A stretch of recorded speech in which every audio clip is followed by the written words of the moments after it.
sih? Shall we have...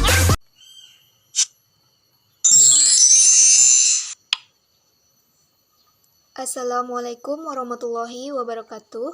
Perkenalkan, nama saya Nia Loviana, NIM 2520049, Prodi Pendidikan Teknik Informatika dan Komputer. Video ini saya buat bertujuan untuk memenuhi ujian tengah semester saya dengan mata kuliah Organisasi Arsitektur Komputer, yang mana dosen pengampunya yaitu Bu Dosen Gus Nita Darmawati. Di sini saya akan menjelaskan tentang memori eksternal.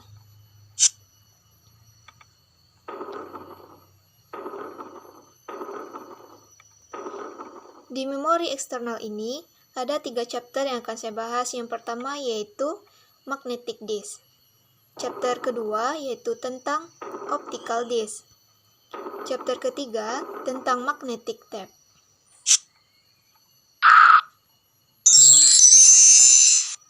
Nah, sebelum masuk ke pembahasan, alangkah baiknya kita harus tahu terlebih dahulu yaitu apa yang dimaksud dengan memori eksternal. Memori eksternal adalah memori tambahan yang berfungsi untuk menyimpan data atau program. Dengan kata lain, memori ini termasuk perangkat keras untuk melakukan operasi penulisan, pembacaan, dan penyimpanan data di luar memori utama. Nah, langsung ke pembahasan pertama yaitu magnetic disk. Pengertian dari magnetic disk. Magnetic disk merupakan piringan bundar yang terbuat dari bahan tertentu seperti logam atau plastik dengan permukaan dilapisi bahan yang dapat dimagnetasi. Mekanisme baca atau tulis yang digunakan disebut head, yaitu kumparan pengkonduksi selama operasi pembacaan dan penulisan. Head bersifat stasioner, sedangkan piringan bergerak-gerak di bawahnya yang biasanya menggantung di atas permukaan dan tertahan pada sebuah bantalan udara, kecuali pada floppy disk di mana head disk menyentuh ke permukaan. Yang kedua, metode pengelamatan dalam magnetic disk. Ada 2 metode pengelamatan dalam magnetic disk ini, yaitu metode silinder dan metode sektor. Nah, metode silinder merupakan pengelamatan berdasarkan nomor silinder, nomor permukaan, dan nomor record. Sedangkan pada metode sektor, setiap track dari pack dibagi ke dalam sektor-sektor. Setiap sektor adalah storage area untuk banyaknya karakter yang tetap. Pengelamatan recordnya berdasarkan nomor sektor, nomor track, dan nomor permukaan.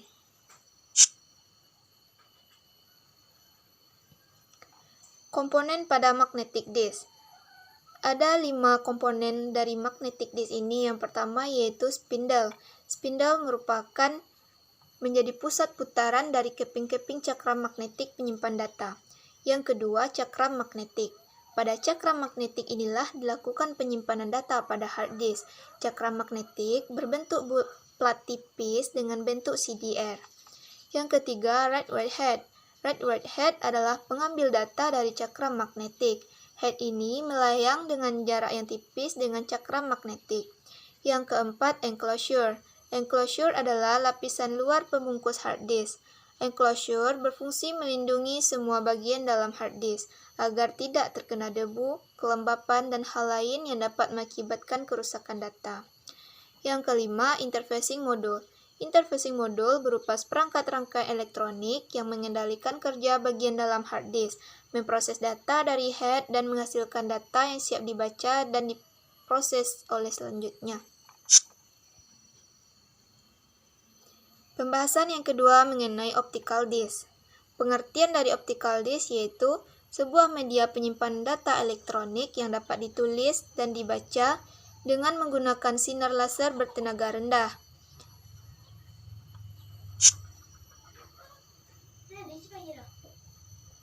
Yang kedua, ciri-ciri optical disk. Yang pertama, menggunakan laser untuk menulis dan membaca data. Yang kedua, dapat digunakan untuk menyimpan data yang volumenya sangat besar. Yang ketiga, dapat membaca dengan lebih cepat. Yang ketiga, jenis-jenis dari optical disk. Ada beberapa jenis optical disk saat ini, dimulai dari CD, DVD, Blu-ray, dan hingga saat ini ada yang terbaru dari optical disk yaitu FM disk. Penjelasan dari CD. CD merupakan jenis piring optik yang pertama kali muncul. Pembacaan dan penulisan data pada piringan melalui laser. CD berbentuk lingkaran dengan diameter 120 mm, serta memiliki lubang di tengahnya yang berdiameter 15 mm.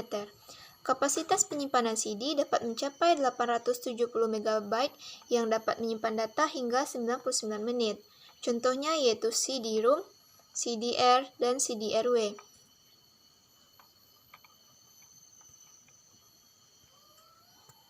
Nah, ini adalah bentuk penggambaran dari CD, dapat kita lihat seperti pada gambar.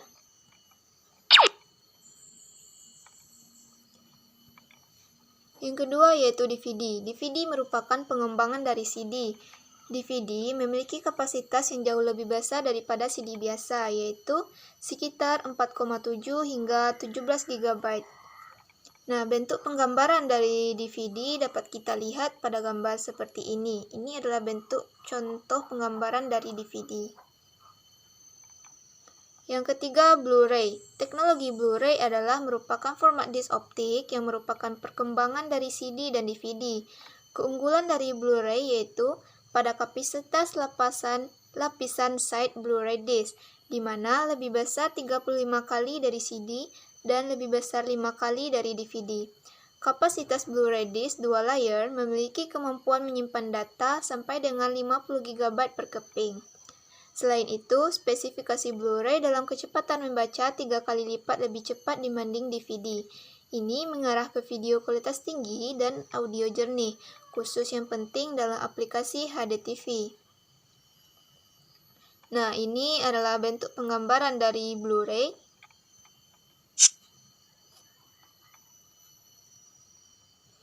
Yang keempat yaitu FM disk atau fluorescent multilayer.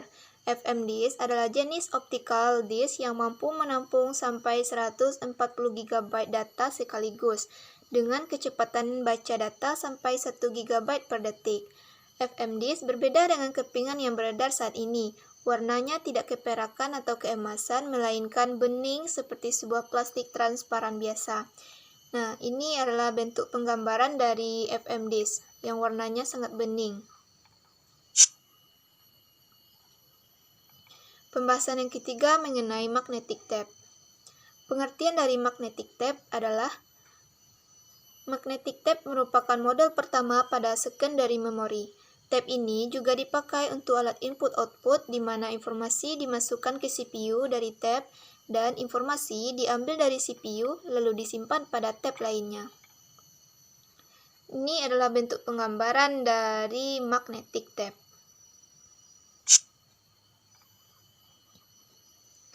Sejarah pada magnetic tape.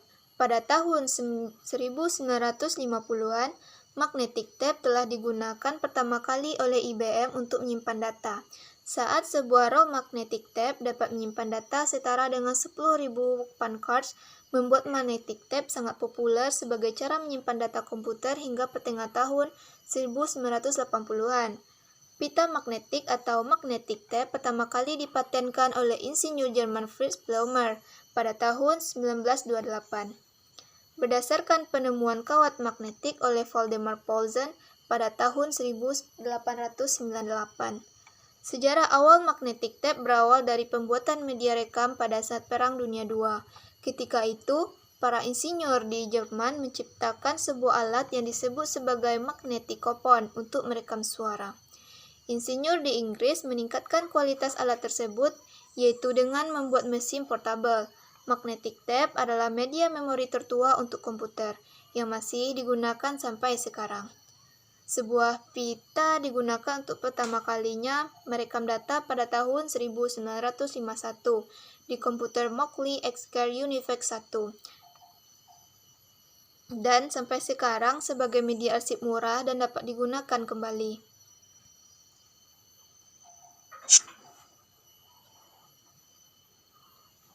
Nah, yang ketiga karakteristik magnetic tape. Yang pertama, memiliki identitas atau kepadatan data, di mana data direkam dalam titik-titik magnetisasi. Yang kedua, terbuat dari plastik yang disebut mylar dilapisi peroksida. Yang ketiga, memiliki panjang 2400 feet atau kaki dan 3600 feet, ketebalan 2 mm, diameter 10,5 meter, dan lebarnya 0,5 inch. Mekanisme aksesnya adalah tape drive. Fungsi dari magnetic tape itu sendiri yaitu untuk media penyimpanan, alat input-output, dan untuk merekam audio, video, dan sinyal.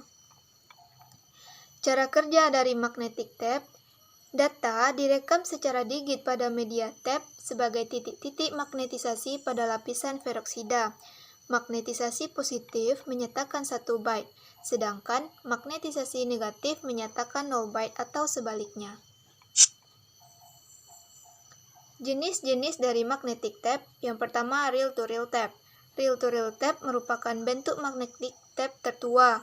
Alat ini mempunyai ukuran lebar 0,5 inci dan panjangnya mencapai 2400 kaki. Jika satu kaki 12 inci, maka 2400 kaki berarti 28.800 inci. Jadi, bisa dibayangkan panjangnya seperti apa ya? Nah, untuk lebih jelasnya, penggambaran dari reel-to-reel tape dapat kita lihat. Ini adalah bentuk penggambarannya. Yang kedua, Catrick tape. Catrick tape dibuat untuk menyimpan hasil dan suatu backup dan file ke disk. Banyak digunakan untuk komputer mini. Untuk menggunakannya dibutuhkan Catrick tape unit. Nah, bentuk penggambaran dari Catrick tape itu seperti ini. Nah, yang ketiga, kaset tape. Kaset tape banyak digunakan di komputer mikro. Selain untuk merekam lagu, kaset tape juga banyak digunakan untuk merekam sinyal berbentuk bilangan biner. Nah, bentuk penggambaran dari kaset tape yaitu seperti ini, seperti gambar. Yang ketujuh, sistem blok pada magnetic tape. Yang pertama, data dibaca dari dan ditulis ke tape dalam suatu grup karakter yang disebut dengan blok. Suatu blok adalah jumlah terkecil dari data yang dapat ditransfer antara secondary memory dan primary memory pada saat akses. Sebuah blok dapat berdiri dari satu atau lebih record. Sebuah blok dapat merupakan physical record. Di antara dua blok terdapat ruang yang kita sebut sebagai gap, interblock gap. Nah, keunggulan dari magnetic tape yaitu yang pertama, panjang record tidak terbatas. Yang kedua, density data yang tinggi. Yang ketiga, volume penyimpanan datanya yang besar dan harganya pun murah. Yang keempat, kecepatan transfer data yang tinggi. Yang kelima, sangat efisiensi bila semua atau kebanyakan record dari sebuah tape file. Nah, yang keenam, memerlukan pemrosesan seluruhnya. Yang kesembilan, kelemahan dari magnetic tape itu sendiri, yang pertama, akses langsung terhadap record lambat. Yang kedua, masalah lingkungan. Yang ketiga, memerlukan penafsiran terhadap mesin. Yang keempat, proses harus sekuensial.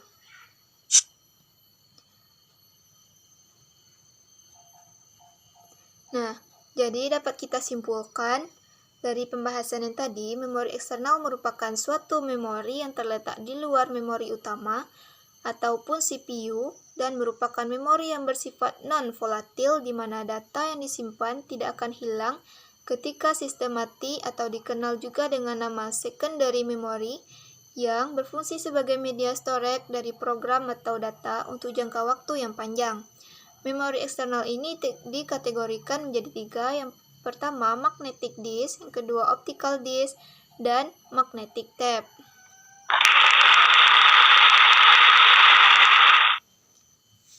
Nah, sekian dari penjelasan saya. Semoga video ini bermanfaat. Saya mohon maaf jika ada kesalahan maupun kekurangan, terkurang terlebihnya. Saya akhiri dengan wabillahi taufik wal hidayah. Wassalamualaikum warahmatullahi wabarakatuh.